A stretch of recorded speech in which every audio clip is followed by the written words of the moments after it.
आज का हमारा टॉपिक पूर्ण प्रतियोगिता, जहां पर बाजार में किस तरीके से बिकने वाली वस्तुओं का मूल्य निर्धारण किया जाए, इस विषय पे हम थोड़ी सी लंबी चर्चा करेंगे।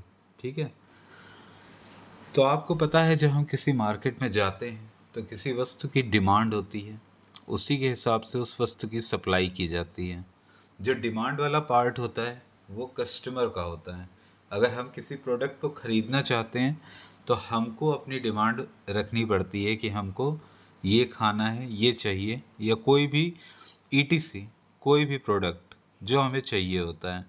तो कस्टमर कंप्लीटली बेस्ड होता है अपनी डिमांड्स पे। ठीक है। अगर कस्टमर कोई डिमांड करता है तो ऐसा तो है नहीं कि कोई भी सप्लाई की जाने वाली चीज़ भगवान ऊपर से बनाकर हमको भेज देगा। इसका मतलब यही है कि जो सप्लाई है वो भी हमारे में से ही कोई करेगा। तो सप्लाई चेन और डिमांड चेन दोनों ही उपभोक्ता के द्वारा ही की जाती हैं, लेकिन उनके वेज अलग होते हैं। जहाँ पर एक तरफ डिमांड करने वाला उपभोक्ता होता है तो वहीं सप्लाई फर्म के ऊपर डिपेंड करती है। फर्म को भी दिक्कत होती है कि किस तरीके से प्राइस का निर्धारण किया जाए, किस तरीके से वस्तु को हम बेच सकते हैं। ठीक है। ऐसा नहीं कि कोई भी वस्तु किसी भी कीमत पे बेची जा सकती है, इसलिए उसका निर्धारण उसकी सप्लाई पे डिपेंड करता है। किसी वस्तु की डिमांड जिस तरीके से बढ़ती है, मान लीजिए अगर प्राइस हाई होता जा रहा है, कीमत ऊपर जा रही है, ठीक है, प्राइस इंक्रीज हो रहा है, तो ऐसी कंडीशन में मांग जो है कम हो जाती है। ये सबको पता है। ठीक है। जैसे जैसे रेट बढ़ता जाएगा वैसे वैसे मांग घटती जाएगी। सेम यही है कि कीमत अगर घटती है तो मांग बढ़ती है। लेकिन यहाँ पर दो चीज़ें आपको ध्यान रखनी है। ऐसा कुछ अलग अलग वस्तुएं हैं जहाँ पर एक गिफिन गुड्स हो गया, ठीक है, तो गिफिन गुड्स और एक हो गया घटिया सामान भी होते हैं। ठीक है, घटिया प्रोडक्ट जिनको निम्न क्वालिटी प्रोडक्ट्स भी बोलते हैं। तो इन पर भी इफ़ेक्ट जो है डिपेंड करता है उनके प्राइस पे, उनके सब्स्टिट्यूट पे। ठीक है, प्राइस किस तरीके से चल रहा है, उसका कोई सब्स्टिट्यूट अवेलेबल है या नहीं है। तो ये इफ़ेक्ट्स के अंतर्गत आता है कि किस तरीके के इफ़ेक्ट्स यूज़ किए जाएं। जनरली ये आपकी इनकम इफ़ेक्ट्स पे होता है, अर्थात पीई मतलब प्राइस इफ़ेक्ट आपका कंप्लीटली बेस्ड होता है इनकम इफ़ेक्ट पे और सब्स्टिट्यूट इफ़ेक्ट पे। जो गुड्स आइटम के लिए कुछ और गिफिन आइटम के लिए कुछ और घटिया आइटम के लिए कुछ और होता है। ऐसा नहीं है कि किसी भी वस्तु की कीमत बढ़ती जा रही है तो ऐसी कंडीशन में वस्तु की जो है डिमांड भी बढ़ेगी। कभी होता है कि किसी व्यक्ति की आय बढ़ जाती है तो वो क्या करता है, घटिया सामान को ख़रीदना बंद कर देता है। लेकिन वही जगह अगर उसकी आय लो है, आय कम है, तो वो घटिया प्रोडक्ट भी खरीद के अपना घर मैनेज कर लेता है।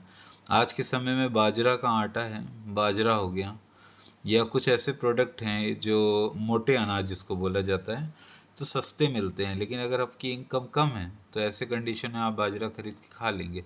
अगर आपकी इनकम बढ़ती है तो आप बाजरा की संख्या 100 से 200 नहीं करेंगे, उल्टा आप सोचेंगे कि इससे बेहतर है कि हम कोई एक अच्छी क्वालिटी की चीज़ ले आएँ। जैसे कोई आशीर्वाद आटा ले आता है, कोई कहता है कि उससे भी बेहतर आटा खरीद लिया जाए।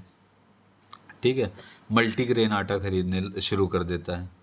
तो जो निम्न क्वालिटी के प्रोडक्ट होते हैं तो उसका इफ़ेक्ट डिफरेंट होता है, और जो हाई क्वालिटी प्रोडक्ट होते हैं जो हमारे गिफिंग गुड्स हो गए, तो इनका प्रोडक्ट का इफ़ेक्ट अलग होता है। मतलब इनका सब्स्टिट्यूट इफ़ेक्ट अलग है, इनका इनकम इफ़ेक्ट अलग है, इनका प्राइस इफ़ेक्ट अलग हो जाता है। और प्राइस इफ़ेक्ट हमेशा इनकम इफ़ेक्ट और सब्स्टिट्यूट इफ़ेक्ट का जोड़ होता है।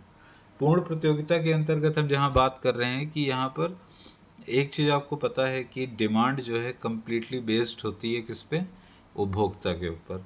डिमांड कर्व को हमेशा इस तरीके से रिप्रेजेंट किया जाता है जहाँ पर पी और क्यू, पी मतलब प्राइस, क्यू मतलब क्वांटिटी।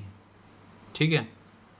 तो यहाँ पर प्राइस जिस तरीके से ज़्यादा है तो क्वांटिटी कम है, प्राइस घटता है तो क्वांटिटी बढ़ती है, प्राइस और ज़्यादा घटता है तो क्वांटिटी और ज़्यादा बढ़ जाती है।